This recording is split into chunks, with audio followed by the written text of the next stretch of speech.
Kita mau memasuki Ramadan ya, kurang sehari 2 hari lagi ini.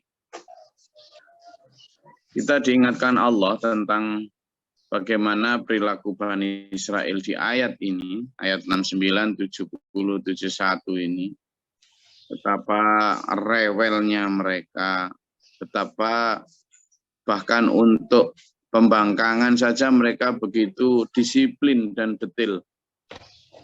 Jadi untuk membangkang itu perlu disiplin juga ternyata. Dan detail. Intinya kan aslinya orang-orang Bani Israel ini kurang yakin, meragukan bahwa itu perintah Tuhan gitu loh. Jadi perintah Tuhan untuk menyembelih sapi itu sebenarnya orang-orang Bani Israel itu ragu, ndak iya gitu. Masa sih? Ya. Masa sih Tuhan nyuruh perintah menyembelih sapi betina lagi? Karena ndak biasa itu. Biasanya yang dikorbankan ya sapi laki, jantan gitu. Maka setelah kemarin kita pelajari di ayat 67-68 tuh, bagaimana ketika diperintah untuk nyembelih sapi, mereka bilang, kamu bercanda Musa, gitu. Atatakhiduna huzwa, kamu mau bercanda? Ketika Nabi Musa mengatakan, tidak mungkin aku bercanda, aku berlindung dari hal-hal yang begitu itu. Oke, kalau gitu coba terangkan apa yang dimaksud dengan sapi tadi. Ud'u lana rabbaka yubayyin lana ma hiya. Sapi itu yang gimana? Sapi apa itu? Lalu Nabi Musa menerangkan bahwa innaha baqaratun la faridu wala bikr. Sapi itu sapi betina yang ya tidak terlalu tua juga tidak terlalu muda. Jelas. Pertama berangkat tapi balik lagi dia. Sek Musa. Kan udah diperintah ya. Sek Musa. Ndak. Padahal sudah dikatakan faf'alu ma tu'marun. Seandainya waktu itu begitu dia diterangkan pokoknya ndak terlalu tua juga ndak terlalu, udah pilih aja. Selesai sudah. Apalagi perintahnya sudahlah. If'al ma tu'maru. Laksanakan apa yang diperintahkan itu laksanakan. Mereka hendak tanya lagi. Ud'u lana yubayyin lana ma launuha. Ya udah jelas lah. Laki perempuan tidak terlalu tua, tidak terlalu muda. Tapi warnanya. Kamu minta warna apa ini? Gusti Allah minta warna apa? Coba tanya Musa kepada Gusti Allahmu itu. Pakai mu dia. Mu artinya apa? Bukan Gusti Allahku. Ya. Pangeranmu itu loh, Tuhanmu, Rabbaka. Jadi bukan Robbana dia bilang. Bukan Tuhan kita atau Tuhan kami, bukan. Rabbaka. Musa. Jelas, oke. Katamu Tuhanmu mengatakan enggak terlalu tua juga enggak terlalu muda. Balik mana? Gurung sampai pasar. Balik nang pawon. Mbak Saro. Itu tadi bawangnya warna merah apa bawang putih? Suruh blonjo gitu, Ben. Balik. Tani. Warnanya apa sapi ini? Kata Bani Israel. Malaunuha. Apa warna sapi itu? Maka Nabi Musa dengan sabar, kudu ngeplak juga itu sebenarnya ya. Pengen nempeleng juga. Tanya lagi sama Allah. Disuruh tanya. Tanya sama pangeranmu, Tuhanmu. Apa warnanya? Tanyalah. Nopo Gusti warnai? Gila Bani Israel cara wewete lawambene gila. Maka Allah berfirman, innaha baqaratun safra'u faqi'an. Ya, safra'u faqi'un. Ya, warnanya itu kuning keemasan lah. Kuning pekat. Mungkin mirip-mirip sapi Bali gini ya. Sapi Bali itu kan kuning agak kemerahan keemasan. Jadi warnanya kuning keemasan atau kuning pekat. Yang tasurrun nadhirin, menyenangkan bagi yang melihatnya. Jadi orang lihat itu senang gitu loh, bagus. Udah puas enggak Bani Israil. Tadi cuma tanya nah, kemarin cuma tanya umur. Kita jawab umur, tanya warna. Dijawab warna, tanya lagi. Yang cerdas ya ini. Jadi membantah dan membangkang itu perlu kecerdasan. Ternyata tidak hanya orang bodoh, ya kan? Dan butuh disiplin serta ketelitian juga untuk kafir itu loh. Untuk kafir itu butuh teliti juga. Do'olana rabbaka. No, balik sudah. Tanya apa pangeranmu lagi. Tanya apa Tuhanmu lagi. Yubayyin lana ma hiya. Jenisnya jenis apa ini sapi? Jenis apa? Karena keteranganmu itu tasyabah alaina. Masih samar buat kami. Innal baqarah tasyabah alaina. Wis diterangkan umurnya, wis diterangkan minta warna, ya wis diterangkan warnanya. Sudah diterangkan ya? Apa? Enggak. Masih tanya lagi. Apa? Pertama kan tanya laki apa perempuan. Terus tanya umur. Setelah tanya umur, tanya warna. Setelah tanya warna, tanya jenis. Wes nek engko kalau kamu terangkan itu ya inna insyaallah la muhtadun. Kalau nanti gitu pasti kamu jelas lah. Qala innahu yaqulu innaha baqaratul la dhalulan tuthirul arda wa la tasqil harsa. Itu ya jenisnya adalah sapi yang tidak pernah dipakai untuk membaca sawah. Sebelum takok wis dijawab lagi, saya mana bisa juga. Engko daripada ada membaca sawah kan macam-macam itu. Ngono sebelum ngene itu pernah dipakai nyiram tanaman enggak apa-apa. Sebelum dia ngomong gitu, maka dijawab wala tasqil harsa, dan juga tidak pernah untuk ini tanya lagi nih nanti, langsung aja dijawab sama Allah sekalian. Sebelum dia ditanya, oke, nggak pernah baca sawah, oke, nggak pernah dipakai untuk nanam, tapi warnanya itu apa, harus kuning total atau sebelum dia tanya gitu, maka dijawab sama Allah. Apa? La syiyata fiha, tidak ada belang di dalamnya. Pokoknya kuning full, saat durungnya dia tanya. Kalau ada belang dikit boleh enggak? Saat durungnya tanya gitu, sebelum tanya gitu udah dijawab. Nah, sudah, begitu dijawab gitu, wah ini nanti ada tanya lagi nih. Kalau agak sakit-sakit didik, boleh enggak? Sebelum tanya gitu, maka dijawab musallamatun. Sehat dan tidak cacat. Wes, Jul, takok mana? Coba. Nah, baru dia ngomong, qalal ana ji'ta bil haqqi. Nah, gini baru jelas. Padahal sebenarnya dia sudah nyari pertanyaan lagi, nggak dapat itu. Aslinya kan semua pertanyaan itu hanya untuk mencoba menggagalkan perintah itu. Intinya begitu dia. Jadi dia bertanya itu untuk menguji agar sapi yang dimaksud itu tidak ada. Jadi pertanyaannya dibikin sedetail mungkin untuk menggiring jawaban agar sapi yang dimaksud itu tidak ada, tidak tersedia gitu loh. Itu, maka aslinya begitu. Jadi dia bertanya bukan untuk kemudian memperjelas apa? Memperjelas perintah, bukan.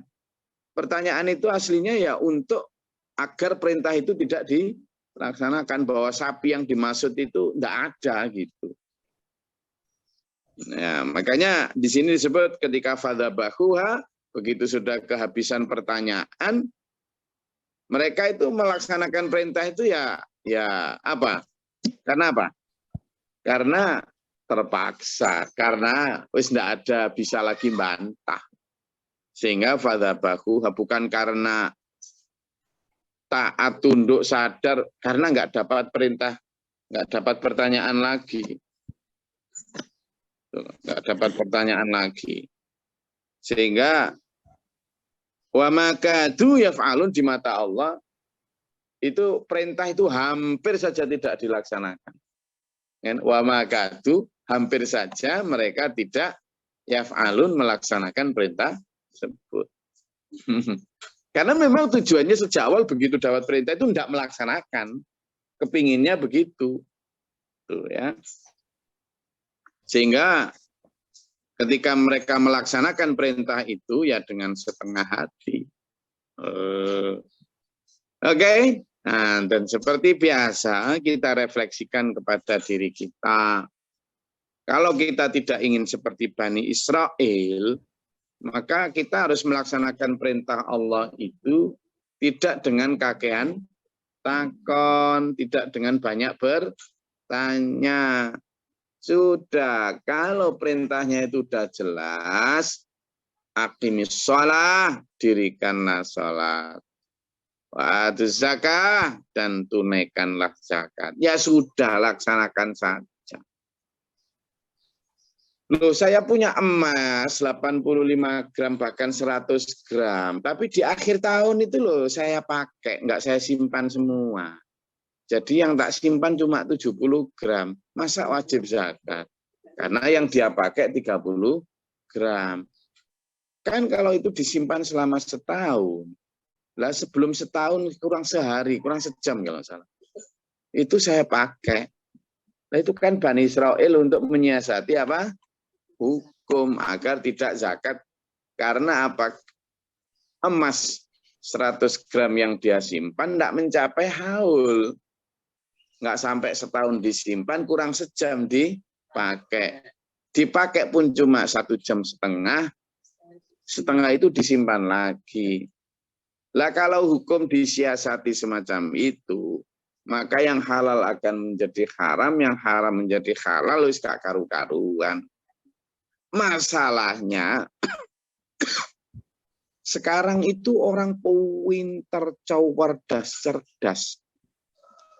Lulusan luar negeri, lulusan ini itu, pinter dalam mengolah dan meramu kaidah usul fikih, pinter di dalam meramu premis-premis mayor minornya mantik, sehingga membuat hukum itu begitu diolah seolah benar padahal keliru, seolah keliru padahal benar.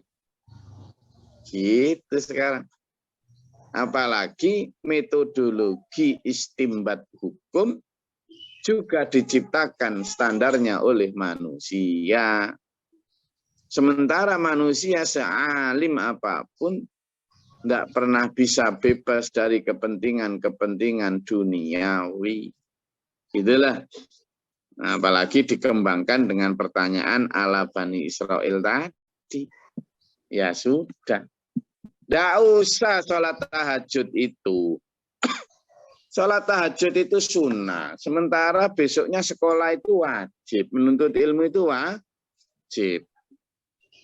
Lah menuntut ilmu wajib kok. Jangan sampai karena malamnya mengerjakan sunnah ngantuk, besoknya tidak maksimal melaksanakan wajib.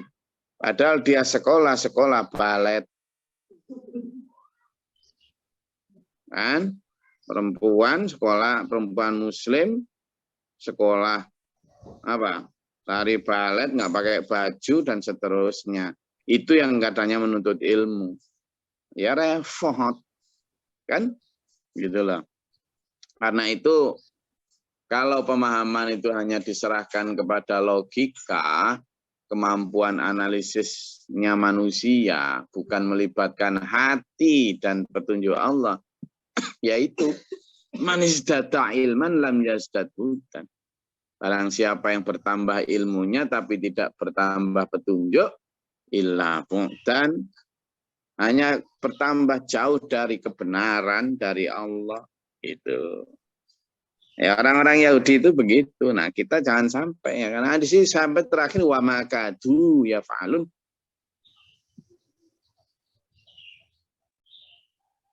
Hampir saja mereka tidak melaksanakan perintah. Saya rasa itu kajian kita pada pagi hari ini. Monggo, kalau ada yang mau dielaborasi, silakan.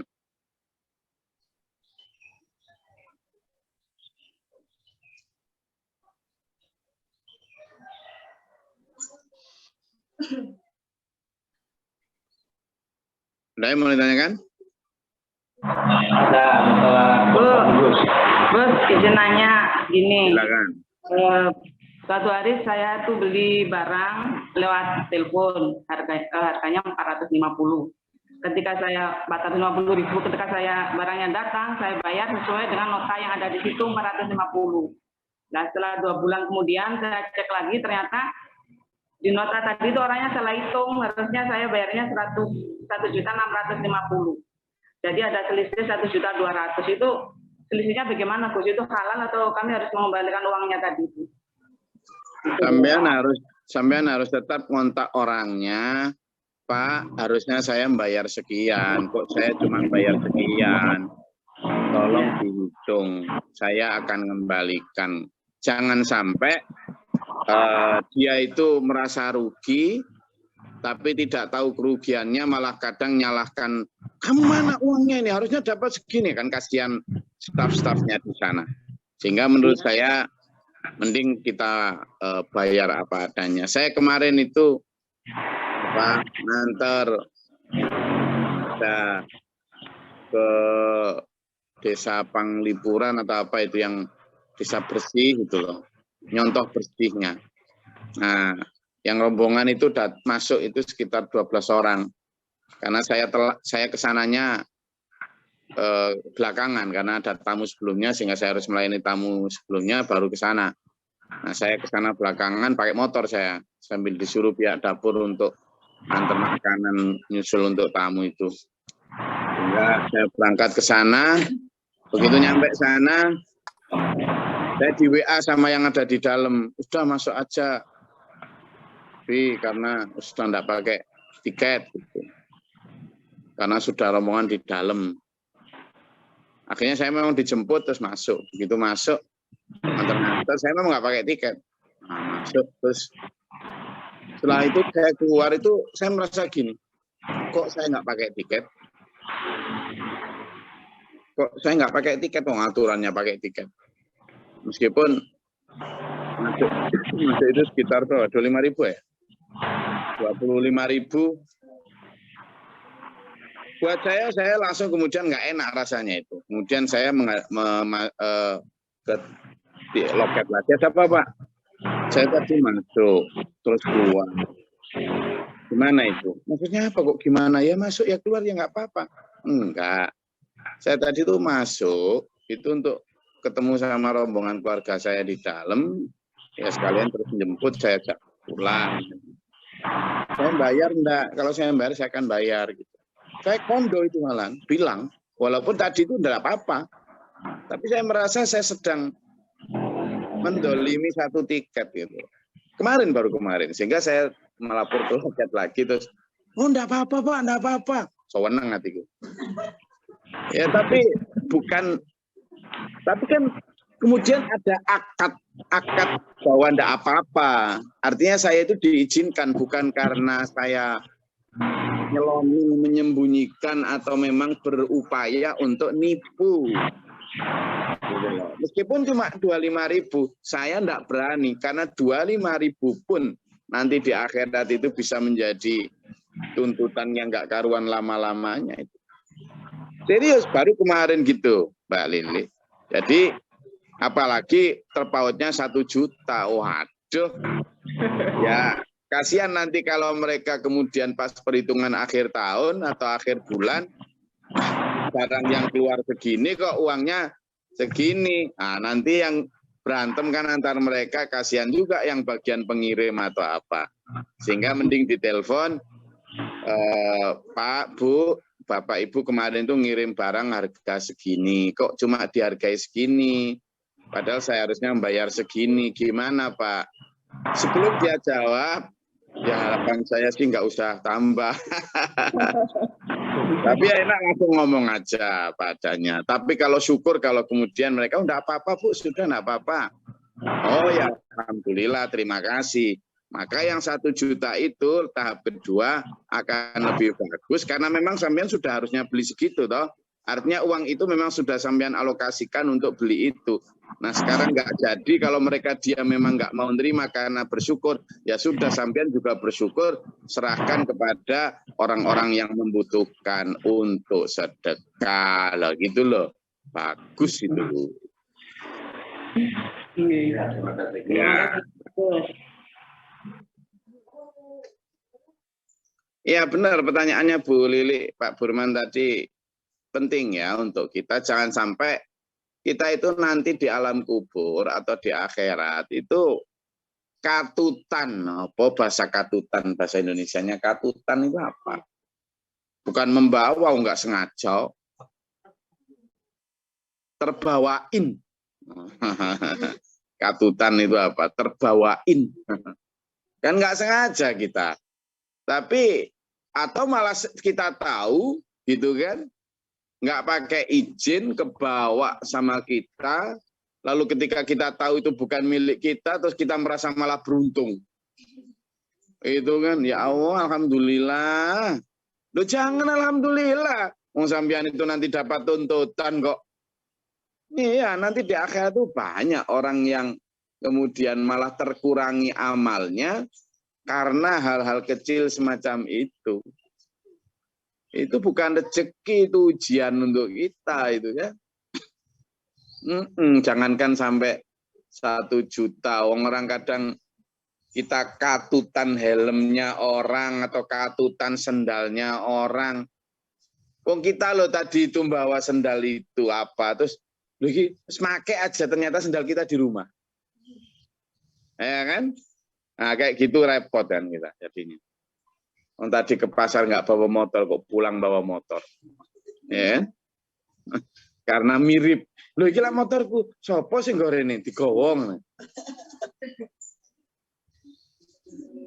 Sopo iki maksud gua ke anakku ini tadi. Terus dibawa gitu aja. Iya kalau motor susah. Kadang sepeda ontel terus. Jadi hati-hati ya. Satu lagi. Izin Gus. Monggo Pak Mujianto. Mas Chandra, apa Mas Chandra? Apunten niki badan dari tanglet Gus. Ya. Setelah mendengar ceritanya Gus tadi kan rasanya itu kita sama orang Yahudi itu kok ya mangkel, kok ya geding gitu Gus. Terus. Tapi kita tahu itu salah Gus. Ya, harusnya kita membenci perbuatannya. Tapi memisahkan antara perbuatan dan orangnya itu susah gitu. Apalagi kalau mendengar ceritanya di zaman pertengahan itu kan kalau orang, mohon maaf nih orang Kristiani kan sampai sama orang Yahudi itu benci sekali Gus. Sampai ditutup macam-macam, kemudian dihukum seperti itu. Nah agar bisa memisahkan itu Gus, cara terbaiknya gimana Gus? Pertama gini ya. Sudah enggak? Ya. Pertama itu gini.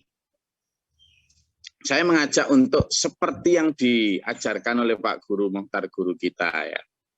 Itulah selalu melihat bahwa baik Yahudi, Nasrani atau ras apapun, agama apapun, itu kalau kita lihat tetangga kita atau siapapun, kalau kita lihat mereka itu salah, kita selalu melihat mereka itu sebagai objek kesalahan, bukan subjek kesalahan. Siapa objek kesalahan? Mereka ini adalah penderita, korban, victim, bukan suspeknya. Korban. Jadi kenapa? Karena SPMA melalui ajaran Pak Guru itu melihat bahwa semua manusia itu pada dasarnya baik. Tetapi kemudian dia ditipu, dikuasai, dijajah oleh setan. Sementara manusia itu seringkali bersifat dhaif, apa? Lemah. Sehingga gampang dan mudah kalah oleh setan. Ketika Bani Israel, Yahudi, Nasrani, atau apa Fir'aun dan sebagainya, mereka begitu membantah, membangkang, ya itu karena dia diperalat setan untuk membangkang. Sehingga ajaran SPMA itu untuk ngajak itu tuh bangsamu loh. Itu dulurmu loh, sesama. Itu. Jadi mereka itu sebagai orang yang perlu kita tolong karena dia sedang dicengkram kucing ibarat burung, dia sedang seperti rumah yang terbakar, dia seperti anak kecil yang tercegur sumur, kita tolong, bukan kita lempari batu, kita siram air, bukan kita siram bensin. Itu yang pertama. Lalu yang kedua, ayo kita lihat gini Mas Andra. Dia kulit hitam, dia kulit warna, dia agama ini, agama itu. Aslinya dulu kita root, akarnya itu siapa? Mereka adalah anak cucu Adam. Artinya bapak kita sama. Berarti dia saudara. Saudara. Saya buktikan.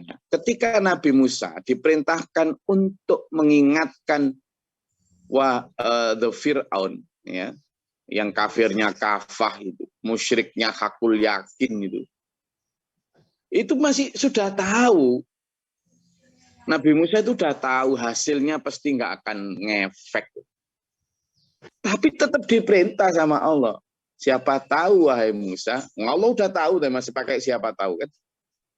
Siapa tahu dia nanti. Jadi selalu melihat bahwa mereka saudara kita. Yang ketiga, optimisme husnudzon kepada Allah. Bahwa sesesat apapun seseorang itu masih mungkin dapat petunjuk. Buktinya apa? Kalau seandainya Mas Andra, kita melihat orang lain itu seperti kita melihat, seandainya Nabi Muhammad SAW itu melihat orang yang musyrik, orang yang kafir, itu seperti kita melihat Bani Israel sekarang. Nggak ada orang yang Bani Israel sahabat Nabi itu, nggak ada. Lah ya gimana? Wong Umar bin Khattab itu hari-harinya itu cuma nyari Nabi Muhammad untuk dibunuh. Setiap ada orang bersaksi atas kebenaran Nabi Muhammad langsung ditempeleng, ditendang.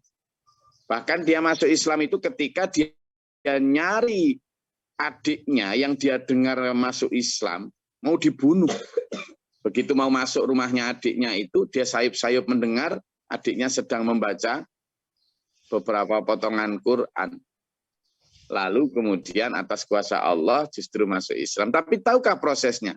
Nabi Muhammad SAW berdoa terus kepada Allah agar orang yang mau membunuhnya tiap hari itu, bukan hanya benci Islam ya, mau membunuhnya tiap hari, yakni itu diberikan Allah hidayah. Bayangkan. Jadi itu husnudzonnya Rasulullah. Demikian pula Khalid bin Walid yang mengalahkan pasukannya Nabi Muhammad di perang Uhud, didoakan malahan. Itu udah membunuh. Orang Bani Israel kan tidak ada yang bunuh sampean dan saya. Iya toh? Nah, kalaupun dia membunuh orang di sana, lah ya itu. Jadi husnudzonnya kepada Allah. Lalu yang keempat, coba sekarang biar kita itu nggak terlalu benci orang yang salah, termasuk Bani Israel. Kita lihat faktor dan penyebab kenapa mereka menjadi orang yang suka membantah. Seperti yang saya ajak sering sampean refleksi itu. Coba, Bani Israel itu membantah kan karena begini. Lah kita ini kan sering bantah. Kalau kita dalam posisi Bani Israel gitu, kita kira membantah enggak? Kita kan sering mengatakan, ya membantah, berarti kita sama. Itu. Jadi hal-hal semacam itu Mas Chandra, yang harus kita latih agar kita itu bukan kok membenci Bani Israelnya, tapi membenci perilaku dari Bani Israel itu. Karena ternyata bahkan di Nabi Isa alaihissalam itu fa'amana ta'ifatum min Bani Israel wa kafarat ta'ifah. Sebagai penutup, coba Mas Chandra dibuka di surat Al-Hasyr. Surat Al-Hasyr Mas Chandra. Gitu. Ya, coba dibaca. Ayat 20, 21 kalau salah. 20, 21.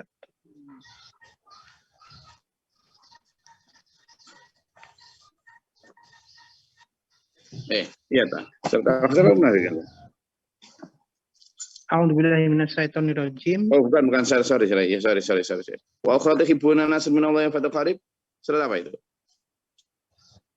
Bukan surat Al-Hasyr.